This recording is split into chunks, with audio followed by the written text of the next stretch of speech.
तत्व ज्ञान ये तोब का गोला है, इसके सामने ये अज्ञानी अब रुक नहीं पाएंगे। और ज्ञान सब ज्ञानड़ी, कबीर ज्ञान सो ज्ञान, जैसे गोला तोब का अब करता चले मैदान। ये तत्व ज्ञान परमात्मा का दिया हुआ ज्ञान, सच्चिदानंद घन ब्रह्म की वाणी में, जो कबीर वाणी में लिखा, ये ज्ञान ये तोब यंत्र का गोला है, और जहां भी ये गिरेगा अज्ञान का नाश कर देगा। अब ये गोले डाले जा रहे हैं, घर घर में संदेश भेजा जा रहा है, ज्ञान गंगा पुस्तक परमात्मा के बच्चों तक पहुंचाई जा रही है। जहां भी ये गिरेगा, जहां भी ये पुस्तक होगी, उस घर का तो उद्धार होगा ही होगा 101 पीढ़ी का, और पड़ोसी भी उससे प्रभावित होकर के फिर यहां आएंगे, सदा सुखी हो जाएंगे। परमेश्वर ने आकर के ये तत्व ज्ञान दिया था,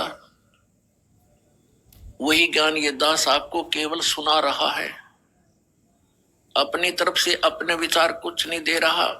कई भोले श्रद्धालु कहते हैं कि आपके गुरुजी पुस्तकें दिखाते हैं, संतों की बताई बातों को बताते हैं, अपना भी तो कुछ अनुभव बतावें। जिन महापुरुषों ने परमात्मा पाया, आदरणीय धर्मदास साहिब जी को परमेश्वर कबीर जी स्वयं आकर मिले थे जिंदा महात्मा के रूप में मथुरा में। आदरणीय मुलुकदास साहिब जी को मिले थे उसके गांव में, ऐसे ही एक जिंदा महात्मा के रूप में सत्संग कर रहे थे। आदरणीय दादू साहिब जी को मिले जिंदा बाबा के रूप में। आदरणीय नानक साहिब जी को मिले जिंदा बाबा के रूप में बेई नदी पर। आदरणीय गरीबदास साहिब जी को मिले गांव छुडानी, जिला झज्जर, हरियाणा के अंदर खेतों में, जब वो गायें चरा रहे थे, गौएं चरा रहे थे, 10 वर्ष के बालक थे। आदरणीय घीसा साहिब जी को मिले गांव खेकड़ा, जिला मेरठ, उत्तर प्रदेश में, और इस रामपाल दास को मिले हरियाणा में।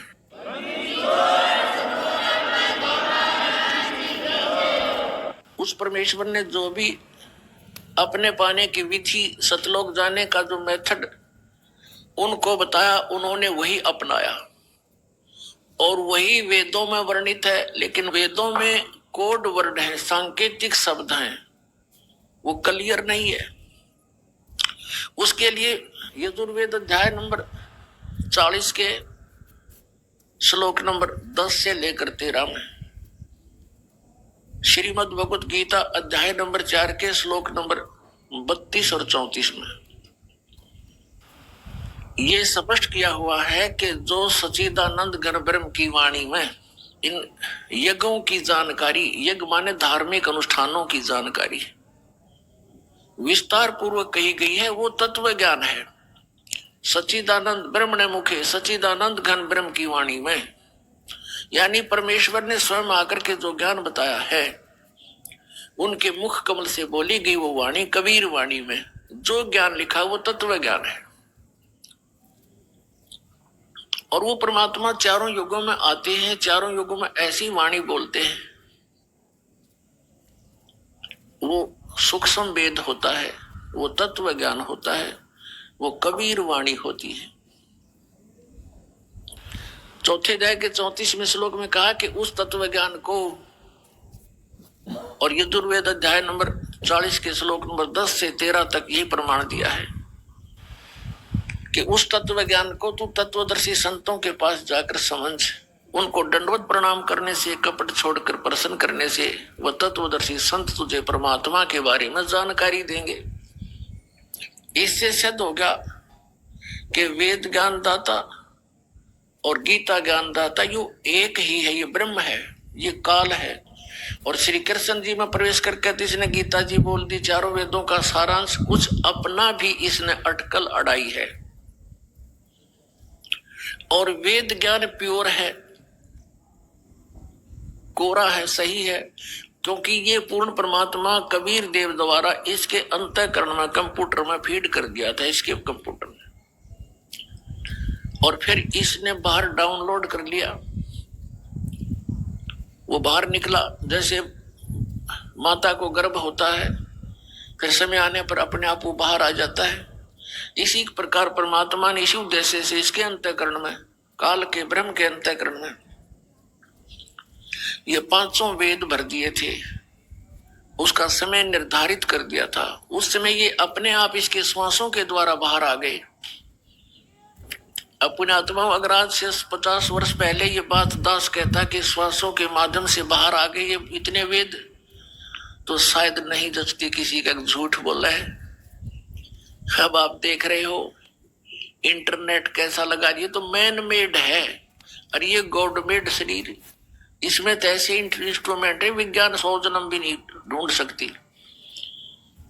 तो वो कहां से कहां आते हैं, एक मोबाइल से दूसरे मोबाइल में ना कोई तार है, ना कोई कनेक्शन है, ब्लूटूथ के माध्यम से या वैसे मैसेज के माध्यम से पूरी की पूरी फिल्म, पूरे के पूरे कई कई घंटों के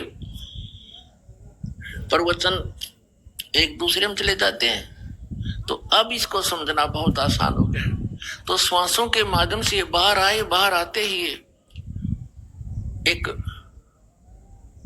सुंदर कागज के रूप में उपलब्ध हुए उसके ऊपर। अब फिर ये अनाड़ियों के उसमें कागज कहां से आ गया? अरे कमाल की बात करते हो। एक तरफ वो कहते हैं कि भगवान ने आदमी बना दिए और युवा बना दिए। जब परमात्मा आदमी बना सके है तो कागज और ये बनाते उसने कौन सी देर लगेगी? जो सारे ब्रह्मांड रच सकता है, और वो कागज तुम बना नहीं सकते जो मालिक भेज दे। तो ऐसा ही हुआ था। इस ब्रह्म ने उनको पढ़ा था और उसने देखा कि ये 5वां जो वेद है, सूक्ष्म वेद, इसके अंदर तो पूरा ही ज्ञान दिया हुआ है। और इसको, इन प्राणियों को जो मेरे अंतर्गत फंसे हैं, इनको ये ज्ञान हो गया तो ये भाग जाएंगे यहां से। उसको उसने खत्म कर दिया और 4 वेद दे दिए जिसमें सांकेतिक शब्द हैं अधिक। तो जिस कारण से उस परमेश्वर ने उस नष्ट किए हुए ज्ञान को स्वयं देने के लिए आना पड़ता है।